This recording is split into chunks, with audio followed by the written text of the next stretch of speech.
Hello, this is Social Science Simplified, and welcome back to another video.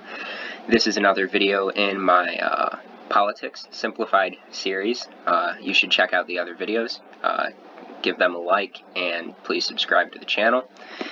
And this series will basically be helpful to you if you are in a Political Science 101 course, if you're in college, or taking your Constitution test in high school, or in an AP Government and Politics course in high school. So the topic of today's video is what happens in the event that neither presidential candidate wins the majority of the electoral votes. And the answer to that is the House of Representatives will choose the president. However, it's slightly more complicated than that. Each representative does not get a vote. Each state gets one vote. And basically, how that is determined is, I'll use Nevada as an example, which has 3 Democrats and 1 Republican as their House of Representatives delegation. Nevada would vote for the Democratic candidate because the representatives are required to vote along party lines, meaning whichever party controls the majority of the House of Representatives delegation in that state is the party that that state's vote would go to. Other Democratic states after the 2020 election would be Washington, Oregon, California, New Mexico, Colorado, Illinois, Maryland, Virginia, Hawaii, Delaware, New Jersey, New York, Connecticut, Rhode Island, Maine, New Hampshire, Massachusetts, Vermont, and Arizona. Meaning that in the event of a tie in the 2020 election, the Democratic candidate, which would be Joe Biden in this case, would receive votes from 20 of the states.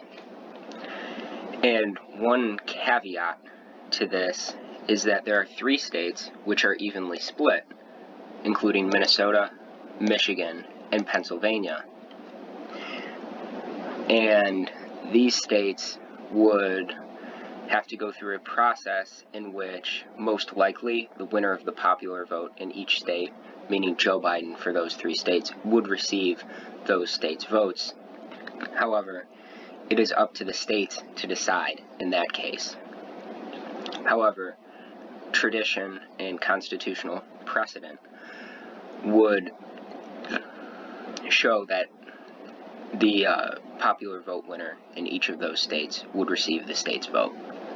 And another caveat to this process is that it is the new Congress, meaning it is not the Congress that was in session in 2020. It is the new Congress, which is sworn in 2021. And now moving on to the Republican-controlled states, Idaho, Utah, Wyoming, Montana, both Dakotas, Nebraska, Kansas, Oklahoma, Texas, Alaska,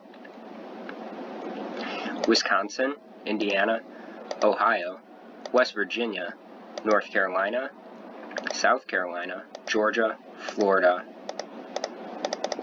that is my mistake, Alabama, Tennessee, or Kentucky, Tennessee, Mississippi, Louisiana, Arkansas, Missouri, and Iowa. This means that there are 27 states which are controlled by Republicans in their House of Representatives delegations. However, 2 of these states, Wisconsin and Georgia, were won by Joe Biden. However, due to the constitutional process, if there was an electoral college tie, Wisconsin and Georgia would both give their votes to the 45th president in the 2020 election. And now I'm going to be talking about some electoral trends and why this should concern both Democrats and Republicans. The only region where all the Democratic states are also controlled by Democrats in the House of Representatives is the Sun Belt. Specifically Arizona. The Democrats controlled the House there and have for some time. However, it was not won on the presidential level until 2020, and this is a concerning trend for Republicans because it means that this region of the country, the Sun Belt, is becoming consistently more Democratic, and states such as Colorado, which 4 election cycles ago were solid Republican are now becoming solid Democratic. However, on the flip side of this, regions which were traditionally Democratic, such as the upper Rust Belt states of Minnesota, Wisconsin, Michigan, and Pennsylvania, all of which voted for Joe Biden, the Democratic candidate, on the presidential level, are either evenly split between Democrats and Republicans in the House of Representatives, or are controlled by Republicans in Wisconsin's case.